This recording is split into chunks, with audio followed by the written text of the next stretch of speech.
Hello, vlog number 25. Ego is the enemy. Let's start.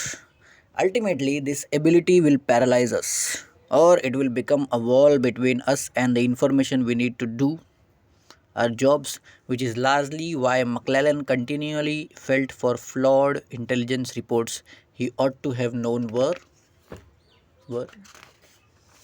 wrong. तो जब भी हम इस ट्रैप में फंसते हैं, जिसकी हम लोग ने पिछले वीडियो में बात किया, कौन सा ट्रैप है वो? Self absorption. अपने आप में ही फंसे रहते हैं हम लोग। जब ये ट्रैप में फंसे रहते हैं तो एक साइड से अपने को पॉजिटिव पॉजिटिव थॉट आता है, आप बहुत महान हो, मैं तो बहुत महान हूँ, मेरे को सब आता है, मेरे को कुछ नहीं सिखाने का। एक साइड से नेगेटिव थॉट आता है, मैं किसी काम का नहीं हूँ, मेरे को जो भी करता हूँ वो कचरा हो जाता है, कुछ मतलब नहीं है। इसमें फंसे रहते हैं। तो हम लोग जो चीज़ों को प्रेजेंट टाइम में देख सकते हैं वो चीज़ नहीं देख पाते अपन, और इस वजह से क्या होता है, हम लोग एक हिसाब से हमारा माइंड पैरालाइज हो जाता है। और जो हमारा इंटेलिजेंस है, वो इंटेलिजेंस क्या होता है, वो फ्लॉड इंटेलिजेंस बन जाता है। सेम टू सेम वो जॉर्ज मैक्लेलन के साथ में भी हुआ था। वो इतना अपने आप में फंस गया था, वो सोच रहा था कि मैं ये करूँगा, मैं वो करूँगा, मैं महान, मैं ऐसा, मैं वैसा। वो चक्कर में उसने आलतू फालतू रिपोर्ट्स को क्या किया, सच मान के फिर उसके हिसाब से एक्शन प्लान बनाना शुरू किया। क्योंकि एक्शन तो उसने कभी लिया ही नहीं, 3 महीने तक ऐसे ही खाली बैठा था, बरोबर। जो रिपोर्ट को उसको गलत मानना चाहिए था उसको उसने सही माना, और फिर उसके बाद गलत गलत कदम उठाए। The idea that is the idea that his task was relatively straight forward, that he just needed to get started, was almost too easy and too obvious to someone who had thought so much about it all. तो कोई भी अगर सोचेगा, अभी हम लोग तो third person perspective से अभी अपने बैठ के डिस्कस कर रहे हैं, बातचीत कर रहे हैं इसके ऊपर, लेकिन उस टाइम पे भी अगर कोई भी होता तो वॉर के टाइम पे क्या स्ट्रैटेजी रहता है, एक्शन लो, सिंपल।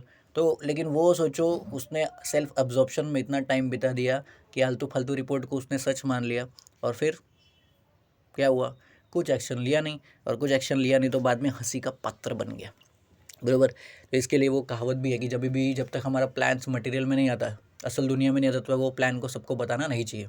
तो ये सब बातें ध्यान में रखना चाहिए। He is not that different from the rest of us. अभी अपन मैक्लेलन को देख के अपन हंस सकते हैं, ये पागल था, इतना अच्छा जनरल था, इतना बड़ा रिस्पॉन्सिबिलिटी मिला था, लेकिन कुछ किया नहीं। तो लेकिन मैक्लेलन हम लोग से अलग नहीं है, हम लोग भी कहीं ना कहीं ऐसे ही है। We are full of anxieties, doubt, importance, pains and sometimes a little tinge of crazy. हम भी इसी तरह से है, हमको भी एंग्जाइटी होता है, फ्यूचर की टेंशन होती है, हमको भी डाउट होता है, करूँ नहीं करूँ, करूँगा तो ये होगा, ऐसा करूँगा तो वैसा होगा। इम्पोर्टेंस है। इम्पोर्टेंस मतलब क्या, हम लोग अपने आप को कभी कभी मानते हैं कि हम लोग के अंदर पोटेंशियल ही नहीं है, तो ये भी हमारे अंदर है। पेन है, बहुत सारा टेंशन होता है हमको, अरे ये तकलीफ़ हो गया, वो तकलीफ़ हो गया, तो काम नहीं करेंगे। और कभी कभी हम लोग थोड़े बहुत पागलपन भी करते हैं। We are like teenagers in this regard. काम करने के मामले में हम लोग कैसे टीनेजर्स जैसे हैं। टीनेजर्स जैसे मतलब क्या, वो लोग कैसे इंस्टेंट या तो डिसीजन पूरा ले ही लेंगे, या तो फिर सोचते रह जाएंगे, डिसीजन लेते ही नहीं है, परफेक्ट टाइम के लिए रुके रहते हैं। As the psychologist David Elkind or Elkind has famously researched, adolescence is marked by a phenomenon known as the imaginary audience. जैसे कि साइकोलॉजिस्ट डेविड एल्किंड या एल्काइंड ने बोला है कि एडोलेसेंस में एक फिनोमिनन होता है जिसको बोलते हैं इमेजिनरी ऑडियंस। जैसे एडोलेसेंस में हम लोग क्या करते हैं, बैठे रहते हैं, कोई भी काम करने से पहले सोचते कि मैं कॉलेज का मेरा पहला दिन, सब लोग तो मेरे को ही देखेंगे, तो मेरे को कपड़ा अच्छे से पहनना पड़ेगा, हेयर स्टाइल अच्छा करना पड़ेगा, बोलने का तरीका अच्छा रखना पड़ेगा, बराबर। तो फर्स्ट इंप्रेशन बनाना पड़ेगा। तो एडोलेसेंस में ऐसे ही होता है कि टीनेज में हम लोग क्या सोचते हैं, हमारे सामने एक इमेजिनरी ऑडियंस है जिसको हमको इम्प्रेस करना है। सेम चीज़ ये काम के टाइम पे भी होता है कि हम लोग जब काम करने के लिए जाते हैं तो हम लोग जजमेंट के पीछे परेशान रहते हैं कि अरे जब मेरे फ्रेंड्स मेरा काम देखेंगे तो क्या बोलेंगे, मेरे रिलेटिव्स मेरा काम देखेंगे तो क्या बोलेंगे, पेरेंट्स मेरा काम देखेंगे तो क्या बोलेंगे, वो लड़की जो मुझे पसंद है वो मेरा काम देखेगी तो क्या बोलेगी, वो लड़का मुझे पसंद है वो मेरा काम देखेगा तो क्या बोलेगा, कहीं वो लोग की नज़र में मैं गलत तो नहीं साबित हो जाऊँगी, कहीं वो लोग की गलत नज़र में मैं गलत तो नहीं साबित हो जाऊँगा, मेरा इज्जत तो नहीं डाउन हो जाएगा। अभी तक ज़िंदगी में कुछ किया है क्या? नहीं।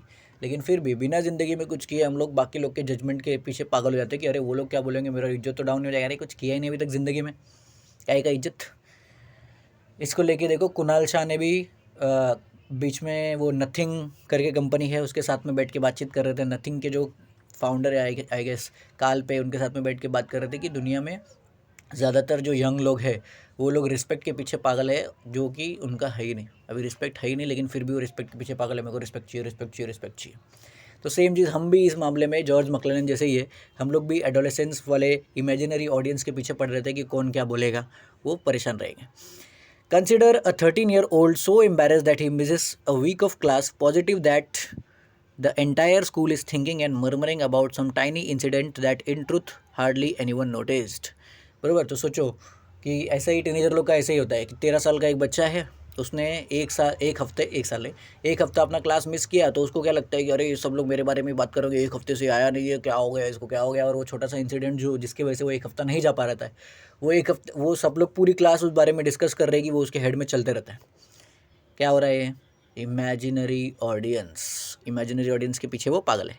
और टीनेजर गर्ल, चलो एक गर्ल के बारे में सेम हम लोग इमेजिन करते हैं। और teenage girl who spends 3 hours in front of the mirror each morning as if she is about to go on stage. Same चीज़ लड़की लोग के केस में टीनेज गर्ल्स का कैसा रहता है, वो 3 घंटा मिरर के सामने बिताती है, क्योंकि उसको लगता है कि वो एक स्टेज पे जाने वाली है जहाँ पे सब लोग उसको ही देखेंगे कि देखो देखो कितना अच्छा मेकअप किया, देखो देखो वाह क्या लुक है, कितनी अच्छी दिख रही है। तो ये सब के पीछे वो लोग परेशान रहते हैं। They do this because they are convince that their every move is being watched with rapt attention by the rest of the world. ये टीनेजर लोग का, चाहे लड़का हो चाहे लड़की हो, ये लोग का एक ही प्रॉब्लम रहता है। ये लोग क्या सोचते हैं कि हम जो भी कर रहे हैं पूरी दुनिया हमारे ऊपर ही ध्यान दे रही है, पूरी दुनिया का ध्यान हमारी तरफ ही है, जबकि वो दूसरी दुनिया भी वही सोचते रहते हैं कि पूरी दुनिया का ध्यान उनकी तरफ है। तो आप जिसको देख रहे हो कि वो मेरे को देख रहा है, वो आपको देख रहा है कि आप उनको देख रहे हो। तो ये फालतूगिरी हमेशा चलते रहता है। सेम चीज़ काम के मामले में भी होता है कि हम लोग जब काम करते हैं तो हम लोग दूसरों को दिखाने के लिए काम करते हैं कि देखो देखो मैंने काम किया, इंप्रेस किया। बॉस को इंप्रेस करने के लिए, अपने कॉलीग्स को जलाने के लिए कि देखो आपसे ज़्यादा काम किया, आपसे ज़्यादा पैसा मिलेगा, आपसे ज़्यादा रिकग्निशन मिलेगा, देखो बॉस ने मेरे को शाबाश बोला। तो ये सब चीज़ें हमेशा चलते रहती है। Even as adults we are susceptible to this fantasy during harmless walk down the street. और एडल्ट्स होने के बाद भी ऐसा नहीं कि टीनेजर लोग को ही ये प्रॉब्लम होती है, एडल्ट्स को भी यही होता है। जब हम लोग रोड पे चलते रहते हैं तो हम लोग सोचते रहते हैं कि रोड पे ढंग से चलो वरना सब लोग हमको ही देख रहे हैं। लेकिन रोड पे किसी को किससे मतलब होता है क्या? नहीं, सब अपने अपने ढूंढ में रहते हैं। और वो दूसरे भी सोच रहे होते हैं कि मैं अच्छे से नहीं रहूँगा तो बाकी लोग तो मुझे ही देख रहे हैं। ओ, अगर आपके हाथ से वो बैग नहीं गिरना चाहिए था और आपके हाथ से वो बैग गलती से गिर गया तो आपको इतना एम्बेरसमेंट फील होता है कि अरे सब लोग देख के मेरा मजाक उड़ा रहे होंगे कि एक बैग नहीं संभाल सकता। लेकिन बाकी लोगों को क्या है, वो भी सोच रहा होगा, सामने वाला भी सोच रहा है कि अरे मेरे को इसका हेल्प करना चाहिए था कि नहीं करना चाहिए था। वो मेरे बारे में कितना बुरा सोच रहा होगा कि एक हेल्प भी नहीं किया। तो सब लोग एक दूसरे के बारे में ऐसे ही करते रहते हैं, सोचते रहते हैं। We plug in some headphones and all of a sudden there is a soundtrack. We flip up our jacket collar and consider briefly how cool we must look. We replay the successful meeting we are heading toward in our head. The crowds part as we pass. We are fearless warriors on our way up to the top. तो crowd में चलते time भी ऐसा ही होता है। हम लोग अपने हेडफोन्स लगा लेते हैं, अपने गॉगल्स लगा लेते हैं और जितना हो सके उतना प्रिटेंड करने की कोशिश करते हैं कि हम लोग से कूल तो कोई भी नहीं है। बराबर। वो जैकेट का कॉलर ऊपर कर दे, देख लो मेरे को, सब लोग देख रहे हैं। तो वो चीज़ करते हैं। जो काम के लिए हम लोग जा रहे हैं, जो मीटिंग के लिए जा रहे हैं, उस रोड पे हम लोग जो भी काम करने के लिए जा रहे हैं वो हमारे दिमाग में बार बार रिप्ले होता है कि आज मैं ये करने वाला, वो करने वाला, ऐसा करने वाला, वैसे करने वाला हूँ। तो हम लोग सब कुछ चलते रहते हैं और क्राउड हमारे आसपास चलते रहता है। क्राउड को कुछ फ़र्क नहीं पड़ता, लेकिन हमारे दिमाग में, हमारे हेड में क्या है, वो कौन सा ऑडियंस था, वो इमेजिनरी ऑडियंस हमेशा एक्टिव रहता है और हम लोग सोचते हैं कि सब लोग हमको ही देख रहे हैं। It is the opening credits montage. It is a scene in a novel. It feels so good, so much better than those feelings of doubt and fear of normalness, and so we stay stuck inside our heads instead of participating in the world around us. That's ego, baby. तो ये क्या होता है, ये जो imaginary audience है ये credits montage है कि मेरे को क्रेडिट चाहिए, मेरे को रिकग्निशन चाहिए। बरोबर। तो ये जो हमारा बिहेवियर रहता है कि हम लोग ये हेडफोन लगा लेंगे और कॉलर ऊपर करके चलेंगे और ऐसा दिखाएंगे हमको फ़र्क नहीं पड़ता, आँखों में गॉगल्स लगा लेंगे। वो क्यों है? ताकि हम लोग क्या कर सके, अब एक एस्केप ढूंढ सके कि चलो भाई बाकी चीज़ों से हम लोग दूर रहेंगे, बाकी कोई भी हमको देखेगा नहीं, जो भी देखेगा वो नोटिस करेगा तो करेगा, लेकिन हम लोग अपनी दुनिया में है क्योंकि मेरे हेडफोन में मेरा म्यूज़िक चल रहा है, आँख में क्या है, गॉगल्स लगाए तो किसी से आई कांटेक्ट करने की ज़रूरत नहीं है। और इस वजह से हम लोग क्या करते हैं, अपने हेड में वापस से चले जाते हैं, अपने दिमाग में वापस वही बड़बड़ बड़बड़ चालू कर देते हैं, अपने आसपास के दुनिया में पार्टिसिपेट कुछ भी नहीं करते। कि हमारे आसपास किसी को हेल्प चाहिए तो हेल्प कर दिया, या कोई कुछ कर रहा है उसको देख लिया, तो आसपास कुछ भी नहीं होता है। खास करके मुंबई में ऐसा लोकल ट्रेन्स में देखने को मिलता है कि मोस्ट ऑफ सब लोग जो होते हैं, सीनियर सिटीजन्स को छोड़ के, सीनियर सिटीजन्स तो थोड़ा बहुत इंटरेक्शन करते हैं, लेकिन ज़्यादातर लोग जो होते हैं अपने हेडफोन्स में कान में ईयरप्लग्स लगा लिया, बैठो आराम से, कि दुनिया से कोई मतलब है ही नहीं। बराबर। तो सेम चीज़ ये क्या है, ईगो।